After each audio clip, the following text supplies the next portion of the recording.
Para ma-perform ko ng maganda yung gagawin ko, is nagsa-sign of the cross ako sa dila. Uy, congrats, sabi nga, ang tawag nga sa'yo doon, blessed tongue. 17 beses ako nag-champion, ganon. Tapos, yun, champion yun. Tapos, bukod pa yung mga first place, second place, wala pa doon yun. Ay, ito na yung istorya, line niya. Ano yan? Kami nila, Gab magkakagrupo niyan sa liner.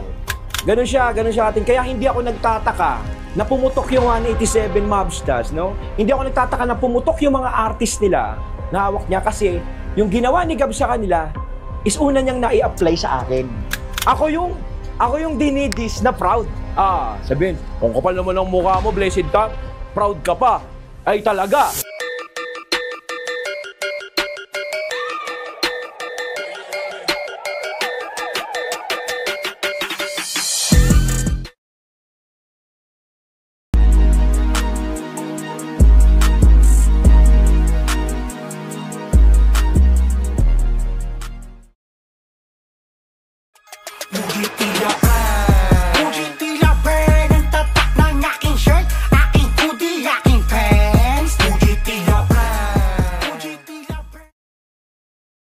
Kung wala kang dating, tapos ang pati mo sobra, ito dapat gawin bago ka pa magangas. Bumili ka muna, men. Gusto mo talagang pumorma.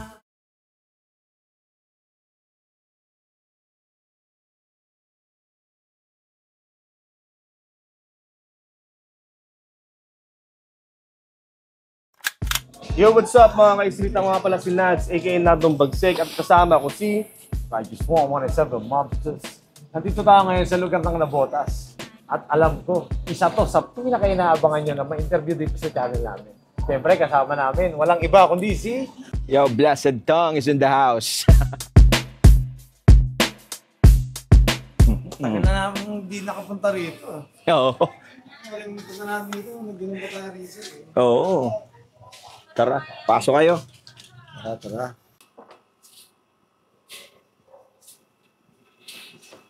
Ayan. Nandito ngayon tayo sa aking munting hawla. Ito yung recording studio ko. Ito lang yung ko, yung studio. Yan, dito ako nagagawa ng mga kanta ko. Ngayon medyo hindi ko nagagamit kasi nga pinapa-ice ko pa. Ayan, pero soon magagamit ko to. Ako nga pala si Blessed Tongue. Ayan, at ako'y buhay na buhay. At nakikita nyo, nararamdaman ko pa yung sarili ko. Ayan sa mga hindi makapaniwala, eto na, ang multo. Paano nabuo yung AKA mo na Blessed Tongue? Yun, yung Blessed Tongue kasi, sumasali kasi ako ng mga rap contest noon. Tapos, meron ako isinalihan na isang rap contest dyan sa Nabotas. 90s pa yon, dyan sa may Lintiangco. Tapos, ang mga judges noon, mga Donggalo. Nandoon yung, Rasa Manas, ayan, yung Salbakuta noon, mga ganon, nandoon sila. Lumabang kami doon, siguro mga nasa 40 yung contestant. Kami yung nag-champion kasi, nagtatang twist na ako noon eh. Tapos nakita nila na, kainat lang kasi AKA ko pala noon. Tapos, nag-cross ako ng dila bago ako kumanta. Kasi yung sign ng cross ng dila kasi, ang ibig sabihin, sinasabi kasi ng iba, arte ko lang daw yun, parang Undertaker, ganon. Arte ko lang. So, yung cross kasi ng dila para sa akin, di ba pag tayo may gagawin tayong isang bagay na magsa-sign of the cross tayo, syempre para guide sa kanya. Ako kasi kumakanta ako, para ma-perform ko ng maganda yung gagawin ko, is nagsa-sign of the cross ako sa dila. Ritual nila. Yun. Tapos, ayun, nakita nung mga Donggalo doon. Nung nakita nila na nagkukross ako sa dila, ayan, nag-champion na kami. Then, pagkatapos ng rap contest na yon, merong isang homeboy, yung isang doon sa Donggalo, no? Nakapitbahay namin dito, yung Maccabees, membro siya ng Maccabees Clan, yung hawak nila Don Man. Ngayon pumunta siya dito sa bahay. Tapos sabi sa akin, boy, congrats, sabi nga, ang tawag nga sa iyo doon, Blessed Tongue. So sabi ko, Blessed Tongue, sino tumatawag sa akin ng Blessed Tongue?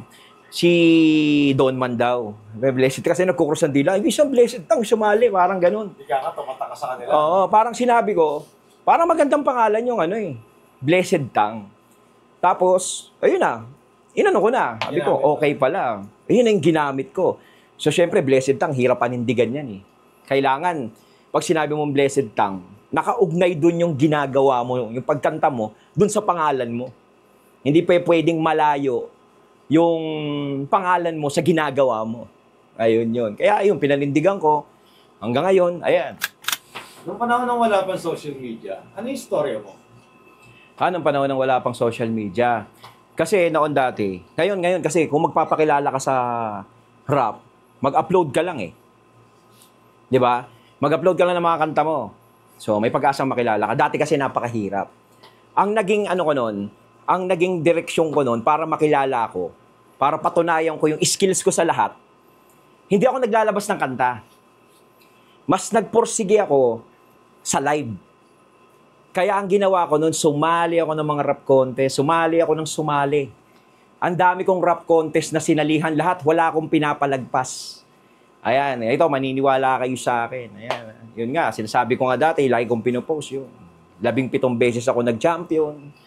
Ganon. Tapos, yun, champion yun. Tapos, bukod pa yung mga first place, second place, wala pa doon yun.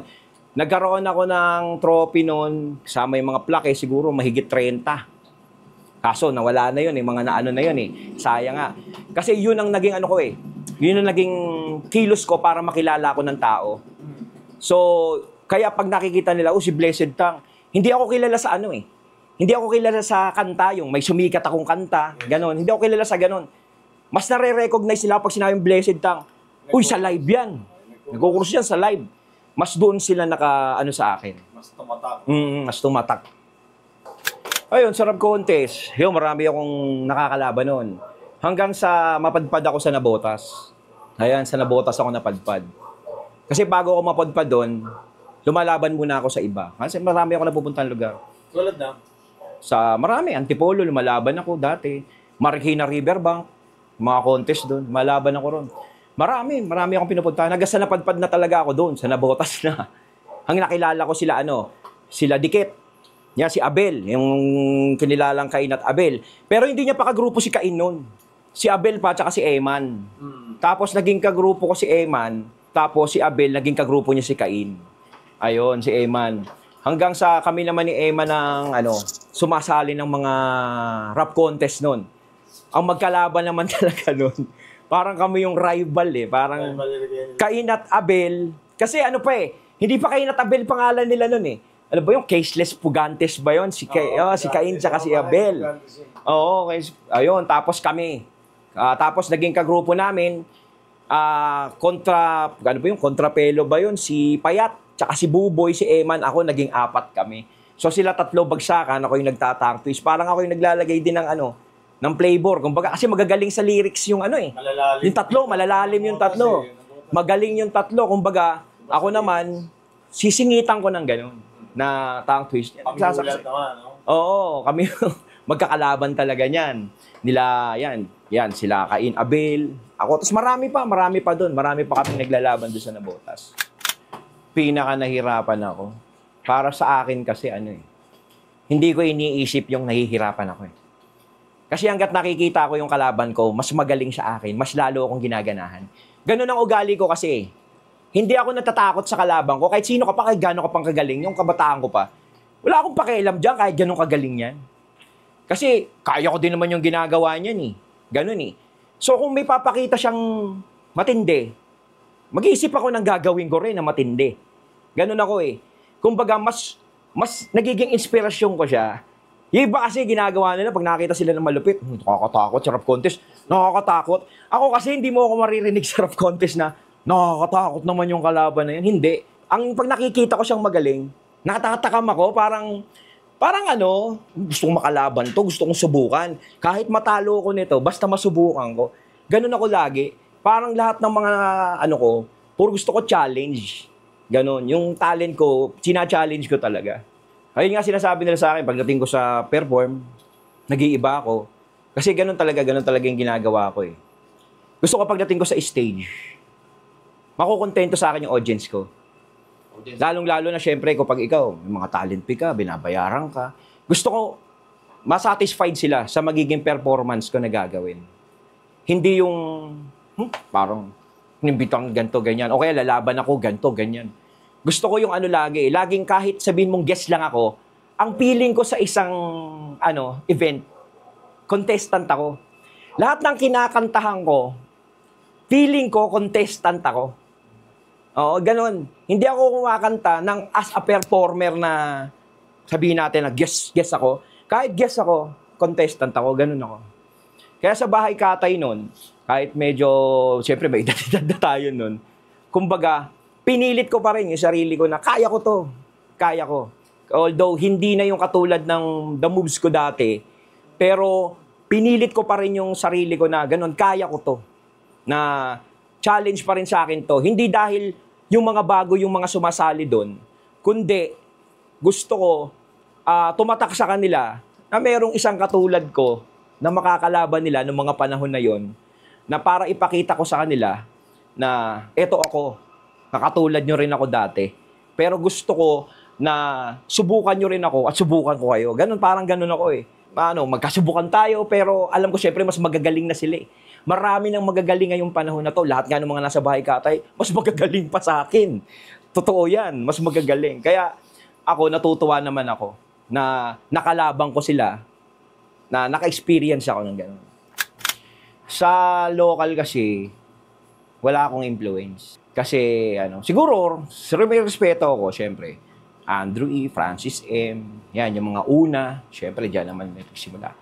Pero hindi, kumbaga, sa foreign ako eh.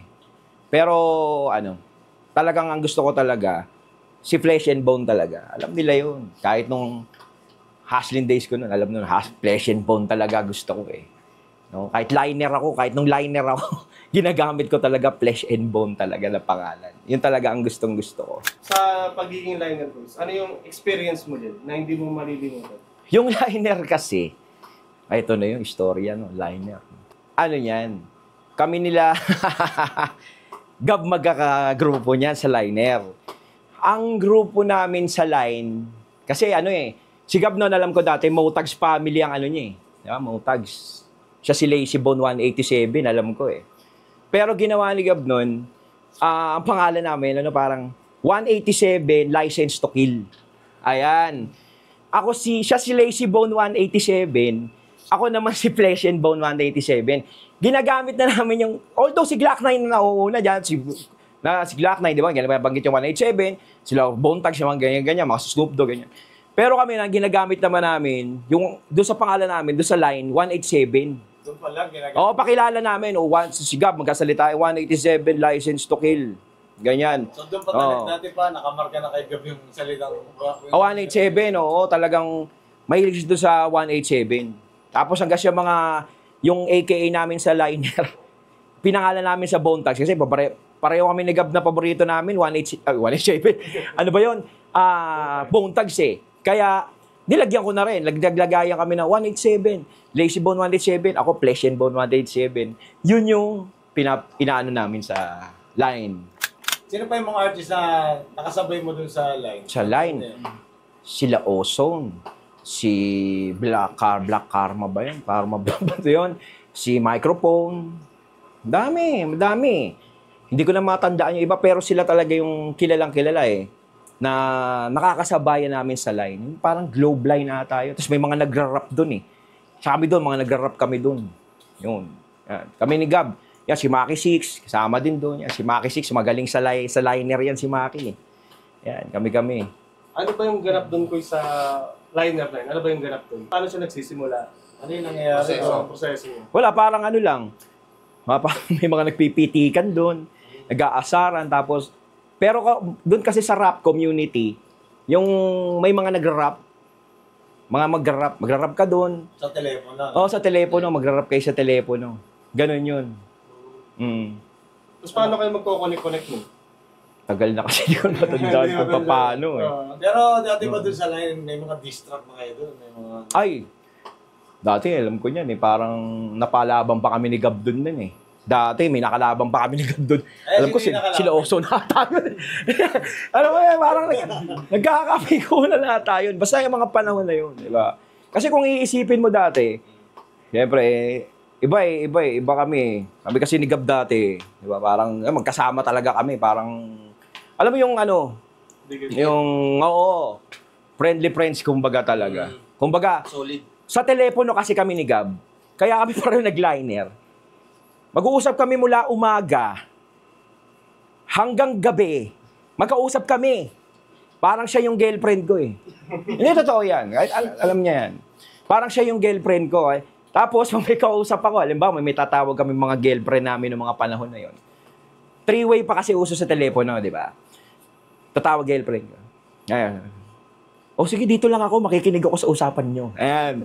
O, ganyan. Ito doon. O, si Gab din, may kausap. Nandudulan din ako. Tahimik lang ako kasi may kausap. O, ganon. Tapos, pagkatapos magsawa kami mag-usap, sa tayong tatambay. O, punta ako dyan sa inyo sa portal. O, minsan naman, pupunta siya rito. Ganon eh. Pero sa telepono, more on talagang magkausap kami. Doon kami nagkakaroon ng mga plano, yung talagang komunikasyon na ginagawa talaga namin. Pagkatapos ng liner, ano na yung mga sumunod na habang ng time na yan? Ay, liner. Kasi yung liner na yan, yung kinuwento ko, magka-close na kami ni Gab doon. I-abante natin ng konti doon sa hindi pa kami magka-close. No? Nagtrabaho ako sa barko noon. No, ng mga panahon na yon. Kasi sumasali ako ng rap contest eh. Nagtrabaho ako sa barko. Siguro, mga 1 taon mahigit ako nang wala. Tapos bumalik ako sa Nabotas. May birthday kasi doon eh. Tapos may nagsabi sa akin na, "Uy, Net!" Ay, hindi ko na may mention kung sino yung nagsabi sa akin. Sabi ko, bakit? Wala ka na dito, parang ganun, wala ka na dito. May bumura na sa'yo dito, may mga tongue twister na dito sa Nabotas. Ang gagaling. Sabi ko, sino? Siyempre, ano pa tayo nun? Yabang tayo, parang, o ngayon, nandito na ako, bumalik na ako, ganun. Mayabang, etyos. Ngayon, sabi ko, sino kaya yun? Ngayon, yung birthday na yon, salita ako, dakdak ako ng dakdak. Siyempre, o ngayon, dito na ako, ganyan, inuman. Hindi ko alam. Ang tinutukoy pala nila, yung tao nasa harap ko. Ayan, sino yung nasa harap ko? Nandito si Gab. Nandito si Gab.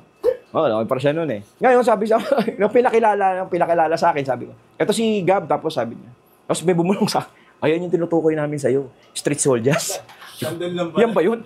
Sabi ko, tangina, dakdak ako ng dakdak. Tapos, sa harap ko. Ayun, pinakilala ako kay Gab noon. Ayun, pinakilala ko kay Gab. Hanggang siyempre, ako naghapahanap kasi ako ng gagawa ng beat eh. Sabi ko, kasi gusto kong bumalik sa rap nun. Ayan. At tinanong ako ni Gab noon. Siyempre, parang, alam mo si Gab, pag unang kita mo, suplado. Ganyan yan eh. Parang suplado siya eh. Sabi niya, anong beat ba ang, alam mo? Ganun, parang ganyan. Sabi ko, ganito, ganyan. O, sige. Pumunta siya dito sa bahay, kinabukasan na tayo, kanyang makalawan. Nagpunta siya rito. Ayun. Dala-dala niya yung PlayStation. Dala-dala niya yung PlayStation niya. Ginawa niya ako ng beat noon. Ngayon, nagsample ako sa kanya. Tongue twist ako. Ngayon, narinig ni Gab yun. At napangiti siya eh. Okay ah. Ganon. Hanggang sa, nag-uusap kami noon, alam ko, ang unang kilala namin, sumabak agad kami ni Gab sa rap contest. Yung plano na yon, na paggawa ko ng beat, iba naging plano. Kasi merong rap contest nung panahon na yon sa AMA. Nag-iisip kami, nagdesisyon kami na maggrupo kaya tayong dalawa, parang gano'n. Kami ni Gab nag-usap, pero hindi kakikilala pa lang namin. Ganito parang naggrupo kami. Ayun, parang doon sa AMA. Sumali kayo? Sumali kami ni Gab noon sa AMA Computer College sa Caloocan. Ayun yung unang simula namin. Kumusta naman yung Kumusta naman ang resulta ng ano? Sali ba? Talo kami. Hindi kasi nanalo love song. Kasi di ba na yung ano? say what eh. Bagay, Busit na busit pa kami nun eh. Butang inong, sorry ah. wait lang. Gara inanalo kami syempre, diba? Ganun ang balata namin. Pero ang dami naming audience. Wala eh. Tropa-tropa ata sila ron. Nanalo say what. Hanggang sa yun na. Doon na kami naging mag-close. Close. Hanggang dyan pumasok na yung mga liner, ganyan-ganyan. Nagkasama na kami. Hanggang sa napagdesisyon na naming parang magbuo ng grupo. Ayun na yun. Yun, bali. Which is, anong group? Haslin Records. Kumbaga, wala pang pangalan eh. Pinag-didesisyonan pa lang na, ano bang bubuuin nating grupo? Parang ganun. Sabi ko, buo tayo ng grupo. Buo tayo ng grupo. Tapos sabi ko, kaso nga lang, walang pangalan. Walang pangalan yung grupo. Ngayon, sabi ko kay Gab, basta mo sa telepono, sige, iisip ako ng pangalan. Diba? Iisip ako ng pangalan. Eh, nakikinig ako ng solo album ni Crazy Bone. Eh, naririnig ko kumakanta si Crazy Bone ng Hustlin', Hustlin', Hustlin'. Yung gano'n. Sabi ko, isip ko, parang ang ganda nito, Hustlin', Hustlin'. Tumawag ako, baba ka, takbo ako sa baba. Dial ako kay Gab. Sabi ko, Bobby. Bobby pa kasi tawag sa kanya nun, hindi pa Gab eh. Sabi ko, Bob, may pahisip na akong pangalan. Sabi niya, ano yun? Sabi ko, eto yung pangalan natin kasi narinig ko kay Crazy Bone. Hustlin'. Hustlin' pa sabi ko kasi narinig ko kay Crazy Bone, Hustlin'. Tapos bigla nagsalita si Gab, ano yung shampoo? Vaseline. Gumanon pa si Gab nun. Oo, gumanon pa siya, Vaseline, para naman tayo shampoo. Ganun talaga ba? Oo, tapos bigla sabi, ba't di na lang natin gawing ano? Hustlin', parang sabi ko, Hustlin'. Tapos sabi ko, hindi naman pwedeng Hustlin' lang yan eh. Nasabihin natin na, Hustlin' lang, basta Hustlin'. Ano ibig sabihin ng Hustlin'? Gusto ko magkaroon ng ibig sabihin yung bawat letra ng Hustlin'. So nag-isip ako, isip. Hindi makahulugan. So yun, naisip ko na, sinabi ko siya. Naging ang meaning ng Hustlin' is, humble united souls, truly love in nation. Ayon. Yun ang ibig sabihin ng Hustlin'. Parang flex. Nagdesisyon na kaming kasi ang laman pa lang ng grupong yon, si Cruel, si Aris, Street Soldiers, ako. Diba? Doon. Tatlo pa lang ata kami ng mga panahon na yun. Nandoon na si nandoon na si Daisuke noon. Si Don Quixote. Ayan, si Kim, ex-Scandalous. Ayun. Tapos, inaisip namin ni Gab na, sabi ko kay Gab noon, ikaw ang Kasi si Gab kasi masipag kumilos eh. Talagang hustling base pa lang talaga. Ano yun eh, masipag talaga eh. Ako kasi plano. Si plano ko, si Gab yung gaganap. Parang, sige, ano plano? Fulfillment. Gagalawin niya yon. Pare, ako sinabi ko, ganito na kaya gawin natin, Gab. Gagawin niya yun. Parang ganito. Kasi yun talaga ang pinakaano niya. Gusto niya yung galaw talaga. So, sabi namin na pinag-usapan namin na magbuo tayo ng grupo. Ayan, hanggang sa bumuo kami, dumating nakilala ko yung Ang nakilala ko nung una is Army of Rebellion tsaka Philippine Triad. Nandoon yung Philippine Triad. Yun yung unang-una kong nakasalubong na pinakilala sa akin ni Gab noong mga panahon ng Hustlin' na pinaparami na yung Hustlin'. Eh kung si Charlie, nakikita ko. Noong panahon na yun. Paano yung recording yun? May sariling recording studio ba kayo? O wala. Kahit record lang kayo? Wala. Beat lang. Si Gab lang yung gumagawa ng beat. Doon sa... nakalimutan ko yung music generator ba yun? Music generator. Doon sa PlayStation niya. O magaling kasi siyang gumawa sa ganun eh. Sa PlayStation. Tapos, naghanap kami na re-recorda noon. Nauwi kami sa Flybox. Yun, sa Flybox. Kay Kuya Joey. Okay, Kuya Joey. Doon namin sinimulan yun. Sa Flybox. Pero bago kami pupunta ron, mas nag-more on kanta muna kami ng live. Hindi pa kami nagdidesisyon na mag-recording.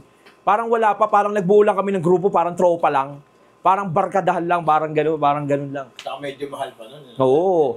Kumbaga, syempre tayo, bata-bata pa tayo nun. Hindi naman tayo mga big time ng mga panahon na yon. O, yun. Hanggang sa mapag-desisyon na namin, siguro, na maglabas na ng album. Yun nga, mga kanta. Si Gab nakaisip nun, na bumuo ng compilation ng Hustlin'. Kasi parang pinarami muna yung grupo. Di ba? Next, dumating yung mga taga-balot. Tapos yung kasama ko naman na Good Shot and Bad Shot. Ayan, si Ambet, tsaka si Ogie nga. Sinama ko rin dun sa Hustlin'. Tapos yung kagrupo ko nung una sa Nabotas, nung Sarap Contest, si Eman, si Jerry. Ayun, sinama ko dun yun. Sinama ko. Tapos hanggang sa si Gab, may mga dinagdag na. Ayun na, mga taga-balot. Ayun, marami, taga-balot. Yun ang mga unang-una kasing Hustlin'. Tapos si Mitch Beyonce, si Marcy Malupet. Kasi mga liner yun. Mga liner sila, pero magagaling silang mag-rap sa linya noon. Kaya tinipon-tipon niya. Yan, yun yung grupo namin, Philippine Triad, Just Soldiers, Blessed Tongue, yan. Army of Rebellion, yan. Yan, doon na nagsimula yung istorya namin ng Hustlin' Record. So, anong nangyari nung na-record ba natin ito sa Flybox? Oo, na-record namin yun. Talaga, syempre, mga panahon na yun, ipon pera ka eh. Syempre, Di naman tayo ano noon, mga ano pa lang tayo noon, bata pa. Talagang mahirap kasi ng mga panahon na yun. Kasi 450 ata, 500 isang oras doon. Tapos, Ilan taon kayo niya? 2002? Ewan ko, ilang taon? Mga sa 20 ata. Ewan ko. Basta mga tagal, 20 pataas ako noon eh. Basta, ang hirap.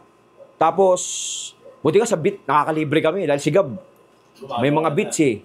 Oo. Kasi yung beat ko ng Kampalomi, siya gumawa nun eh. Nung Ay, Kampalomi. pinapanlaban mo sa rap contest. Ha? Yung pinapanlaban mo sa rap contest. Oo, yung Kampalomi. Oo. Marami ding naging ano yung Kampalomi na yun eh. Kaya, yun, talagang mahal talaga ng mga panahon na yun. Kahit sabihin natin na, pag sumobra ka ng 5 minuto, abay, babayaran mo yun. Another hours na yan. Oo, tapos magpapalagay ka yung gagawin boses mo, gagawing demonyo. Abay, 50 pesos ata additional no, 20 pesos. Mixing na yan. Lahat, Time na yan. mixing. Bayad na yan. Kung gusto mo i-mix yung kanta mo, magdagdag ka 50. Iba ang recording noon. Hindi katulad ngayon, makakapag-recording ka. 300, all the way na eh. Tapos na. Minsan, pahirapan mo pa yung technician. Eh. Kahit isang araw ka mag-recording, 300 na ibabayad mo. Eh, di nagre-reklamo. Iba dati, kahit effects na, sabi mong, maglalagay ka ng effects na sabog sa kanta mo, yung, boom! Bukay patok ng barel, 20 pesos yun. Iba dati, kaysa sa ngayon. Kaya swerte yung mga rapper ngayon. Kada effort merong halaga. Oo. Kaya nga yung Kampalomi, kung mapapansin nyo, may mga hingal ako eh. Sa mga, hindi ko na pinalinis yun kasi mag-a-additional pa kami nila Gab nun. Oo. Madali lang yun. At saka pag nagre-record kami, kung kinakaya nyong sa 400 pesos o 450, kung kaya nyo sa isang oras, 2 kanta may record natin, 2 kanta. Kaya bago kami mag-record nun, kinakabisa na talaga namin. Hindi kami nagka-cut. Sinasabi nga ng Gab nun eh, wala tayong magka-cut. Para dire-diretso kung mapapagkasya natin ng ganun. Kasi syempre nga, di ba, yung buhay natin nun, di naman Mahalaga nun, ano yan yan? Kaya yung, Quantity. yung recording namin nun talaga, para kami nagla-live. Makakakita ka ng recording na hindi nagpuputol-putol. Siguro kung kakantayin namin yung verse namin isang buo, tapos chorus, tapos pahinga, kaunti, banat uli. Kahit yung mga tongue twist namin, iba kasi nag-speed rap, cut, cut. Sa amin hindi. Hanggang matapos. Kung 8 times yun, 8 times yun. Walang cut. Ganun yun. Kaya mahalaga sa amin yung oras nun. Yung mga panahon. Pero nasasanay kami. Gusto namin yung ganun, nasasanay kami. Mas nahasa. May Oo. presyo ng konti. Sa literal na time is gold, no? So, bayaran. May presyo. After na makapag-record kayo kala kay Joey, ano na yung mga sumunod after nun? Ayun na. Ni-release na yun. Ni-release na ni Gab. Si Gab na ang bahala doon. Ayun, si Gab na masipag doon sa pagre-release ng mga kanta na yun. Siya na yung gumawa ng mga CDs noon, siya yung nagpapakalat noon. Pero ang kinagandahan sa kanya, isa din talaga yung eto syempre, alam mo. Sa akin talaga is, kahit may pinagdaanan kami na hindi maganda ng mga panahon na yun ni Gab, isa pa din na pinagkakautangan ng loob ko sa kanya is yung naging galawan niya para sa akin. Kasi, si Gab kasi, noong mga panahon ng Haslin, syempre, matali kaming magkaibigan eh. Kumbaga para kaming magkapatid. Magkapatid, parang sobra, na hindi mo matatawaran. Sinasabi ko nga kanina na magkausap kayo magdamag sa telepono na walang babaan. Para kayong mag-girlfriend. Parang ganun ang turingan namin. Tapos, nung pagkatapos ng Haslin, talagang dinala niya na ako ng dinala. Kung saan-saan niya ako dinadala, kung saan-saan niya ako pinapakilala, kung saan-saan niya ako pinapakanta. Kahit hindi ko manta si Gab, ako ang pakakantahin niya.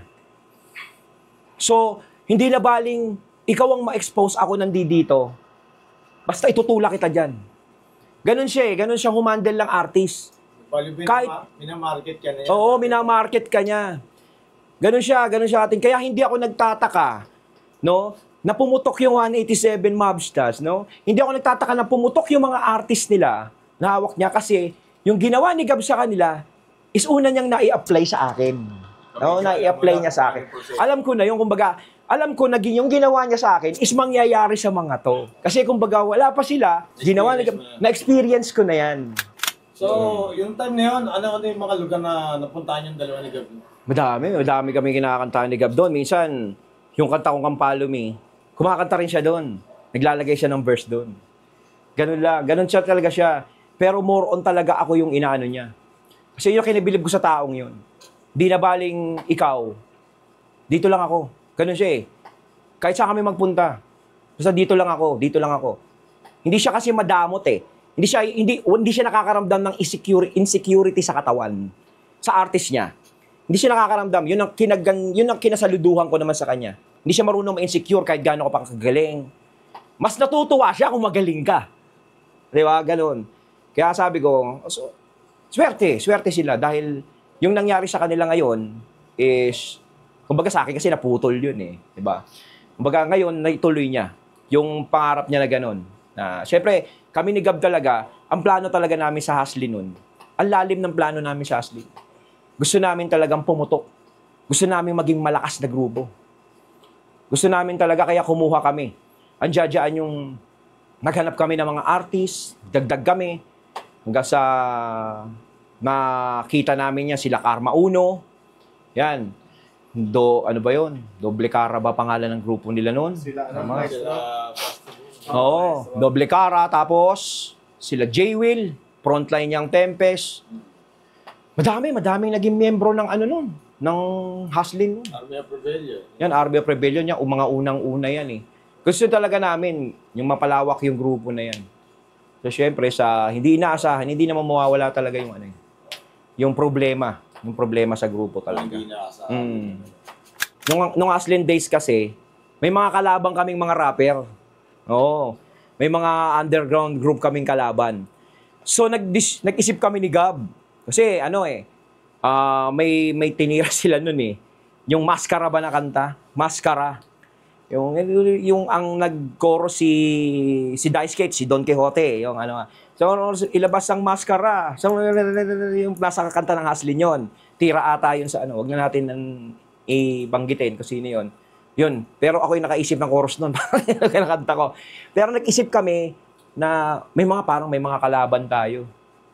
Kaya ang inisip ko naman pangalan ng mga panahon na yun, gumagawa ng beat si Gab. Kasi may titirahin kami ng mga panahon na yun eh. Sabi ko, kailangan may pangalan tayo. Tapos kailangan hindi tayo kilala. Ayan. Kailangan hindi tayo kilala. Sabi ni Gab, ano yun? Anong pangalan gagamitin natin? Sabi ko, bakit di natin yung parang unknown. Ayun. Unknown Kilas. Ayan, parang gano'n. Unknown Kilas naman kami. Tapos di ba may unknown critics? Kami naman unknown Kilas. Ayan. Sabi ko nga, gumawa tayo ng mga tira. Tapos ako yung una niyang inilabas nun. Parang may nilabas sa akin kanta nun. May tinira kaming rapper nun eh. Pero parang sa tape lang ata. Sa tape lang ni record. Parang tape ba yun? Tapos nilabas niya yun. Yung nilabas yun, pinadinig mismo doon sa tinira namin. Parang doon mismo dinala. Yun yung simula nun. Siya nag-produce na nun, guys. Hindi, parang hindi. Yung kantang yun. Isa lang yun. Isa lang yung kantang yun. Parang ako yung tumira. Tapos narinig nung Sampler. Oo, nagwarla-warla yung nung nawala ako sa Haslin. Kaya pahinga ako. Nagbuo naman ako ng Kasi yung kainitan na eh. Nagbuo naman ako ng True Assassin Squad, yung grupo. Na kasama ko diyan sila Stanley Mike. Yan, Rapture. Yan, Rapture pa sila noon eh. Nakasama ko sila sa grupo. Tapos kilala nyo si Ninong Chicken. Ayun. Si Plong. Ayun, isa rin yun. Sa naging miyembro ng True Assassin Squad. Tapos sila Jeff Pilapil. Ayan, Tagline. Yan. Marami ding doon. Ninong Chicken, si Recipe. Si Plong. Kasama din siya sa True Assassin noon. Yun yung binuo mo yan. BX Talentados ang grupo nila, kasama niya si Red Ram. Pumasok sila sa akin sa True Assassin Squad. Yan, si Ninong Chicken. Saan na kayo? Nawala yun. Nagbitak-watak din. So, ito naman. Si Maki 6, ayan, balik na tayo. Plano niyang buuin yung Haslin. Ayan, yung Haslin. Yung mga panahon 2008 ata, 2008 ata. 2012, basta 2008 pala. Ganun. Ewan ko, basta yun ang 2000, basta yun. Yun yung sabi siya, na gusto niyang buuin yung Haslin, na ganito, ganyan. Ayun, sumama ako sa kanya nun sa Haslin. Sa Haslin. Na sabi ko, sige. Parang, siyempre, wala namang problema sa akin yun eh. Kumbaga, siyempre, parang na rin, siyempre, na kami-kami magkakasama eh. Kumbaga, karapatan din ni Maki Six yun na gamit kahit na sabihin na kami nakaisip nung pangalan. Hindi, original siya nun eh. Original member siya kaya walang problema na ituloy niya yun. Maganda nga yun, tutuloy niya kumbaga para throwback. Hanggang sa, ayun na, nasama na sila Jeff Pilapil doon, sila Paterno, ayun. Ano yung mga nabuo nyo kanta ro sa Ashley na bago na binuo nyo nila mga? Yung ano, konti lang kasi ako, saglit lang ako din doon eh. Saglit lang ako doon. Kasi ako kasi parang hindi na ako nagsiseryoso masyado sa grupo. Parang ano ko, sama, lalabas, sama, aalis. Ganun ako eh, parang ano ko, lulubog lilitaw na lang ng mga panahon na yun. Parang nawala na ako ng, yung adrenaline ko nawala na sa pag-rap masyado. Parang gusto ko, kung kailan ko lang gusto lumabas, lalabas ako. Kailan ko gustong ayoko lumabas, hindi ako lalabas. Pero nakapaglabas ako doon, alam ko yung release. Yung nirecord ko sa kanya, kasama ko si EA noon. Ayan. Tapos, yun lang. Yun na parang, tapos yung Everybody Wannabe na ginawa ko nga, yung solo ko, nirecord ko kay Maki Six yun. Ayun. Tsaka parang ano kasi, nung mga panahon na yun, kaya parang, pag yung hustling kasi, pag nandoon ako, syempre, gusto ko talaga maging membro pa din, maging part ng hustling. Kaya sinuportan ko syempre si Maki. Pero naiisip ko kasi parang bumabalik sa akin yung ala-ala. Parang nagto-throwback sa akin lahat. Yung mga magagandang nangyari, yung masamang nangyari. Kumbaga parang siguro okay na sa akin yung ganun. Kaya talaga parang isa din yun sa dahilan na lumabas ako. Kaya naman kasi ni Maki na i-handle yung grupo na yun. At saka nag-success naman talaga si Maki na i-handle yung bagong grupo ng Hustlin. Nadala niya naman talaga, kinaya niya naman talaga. Kahit wala kami doon, kahit na kayang-kaya niya. Kaya alam ko yan. Nung mga panahon na Laylo ka. naglaylo ka na, ano na yung pinagkakabalaan mo rin? Wala lang. Kung siguro, trabaho, ganito, ganyan. Tapos nagrarapa din ako. Pero kung saan-saan na lang ako napapadpad dun eh. Saan-saan na lang eh. No? Kaya sinasabi ng iba, nagtatago na yan, wala na. Hindi ako nagtatago, nandito pa rin ako. Na hindi ako makalabas ng bahay. So, over naman yung mga nagko-comment na hindi na makalabas ng bahay yan. Diyos ko naman. Ito, lilinawin ko lang ha. Ito, sama nyo na lang. O, linawin ko lang doon sa mga nagko-comment. Pasensya na kayo. No? Ayokong basagin yung mga nagko-comment. Na linawin ko lang, hindi ako makalabas ng bahay kasi ganito, ganyan. Ay hindi ho, nung panahon naman ho ng massacre, lagi naman ako lumalabas ng bahay kasi nagmomoling pa nga ako. Siyempre sa akin naman kasi, alam naman namin, rap is rap lang. Hindi naman namin siniseryoso yan, wala naman tayo sa tate. Kung sasabihin nila, gaganto gagawin nila sa'yo, hindi naman ganun yon. Tsaka kilala ko naman ugali nila Gabno. Siyempre, hindi naman kami magtatalo-talo ng ganun. No, kumbaga, part of growing up. O, bababa ako ng bahay katay kung natatakot ako sa... Kita nyo nga, nandoon ako sa bahay katay, hindi naman ako natakot. Ba't naman ako matatakot? Siyempre, yung mga distrakan, maiintindihan nyo. Kung malawak kayo sa rap game, kung malawak kayo sa rap, maiintindihan nyo lahat ng mga distract. Dapat di ka balat sibuyas. Hindi ka balat sibuyas, hindi yung, titirahin ka, hindi ka makalabas ng bahay, takot na takot ka, hindi gusto yun. Walang ganun. Distract is distract. Wala tayo sa tatay. Sa tatay lang siguro nangyayari yun. Na kapag sinabi sa tatay na, ganun ka, gaganunin ka talaga. Pero dito sa Pinas, hindi naman ganun. No, wala namang nangyayaring nabalitaan na, rapper, inano ni kapwa rapper na ganito. Kaya ako kalmante, kaya nga lumabas ako sa bahay katay. No, nandoon ako noon. No, kaya Hindi yung nalinawan na sila. inaano ko lang yung komento na hindi ako makalabas kasi parang natatawa. Hindi ako naiinis sa comments nila. Natatawa ako parang, grabe naman mag-comment sa akin to. Hindi mo kasi ganito, hindi ka makalabas. Takot ka na. Takot. Kaya kasi sabi ko, lagi ako nagmomol, nagpupunta. Namimili pa nga ako ng Divisoria ng mga ng panahon ng grabe naman. Yun lang, nilinaw ko lang. Yeah. Hindi, tsaka ako, proud ako. Proud. Ako yung dinidis na proud. Sabihin, kung kapal naman ang mukha mo, blessed tongue, proud ka pa. Ay talaga, proud ako. Alam niyo kung bakit. Hindi basta-bastang mga tao yung nagdumi sa akin. Mga kilalang tao yon. Siyempre bilang isang rapper, hindi ka titirahin kung wala kang tira. Hindi ka titirahin na may mga bilang. Oo.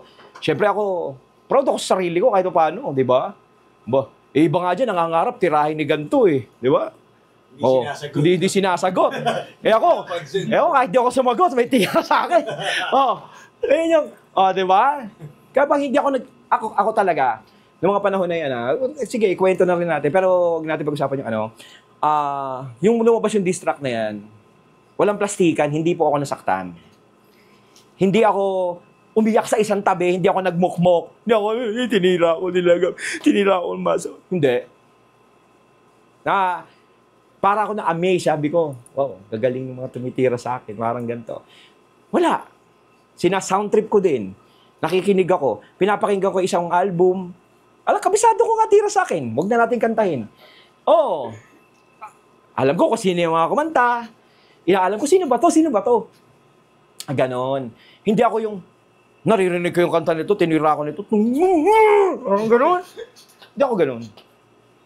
Kaya, yung bandang huli, natuwa ako. Kasi nga, lahat pala ng mga hindi sa akin, kita mo, di ba? Kinikilalang tao, nire-respect ang tao. Kasi nakasama mo dun. Oo, sila lang din. Tsaka, hindi naman talaga, yung para matakot ka. Bagay yung mga panahon na yun. Kasi ako sanay na ako sa rap Dito na, dugo ko na to Pag ikaw, hindi ka sanay sa rap, na ganun, dinidis ka, hindi mo dugo yan. Hindi ka para dyan. Uwi ka na.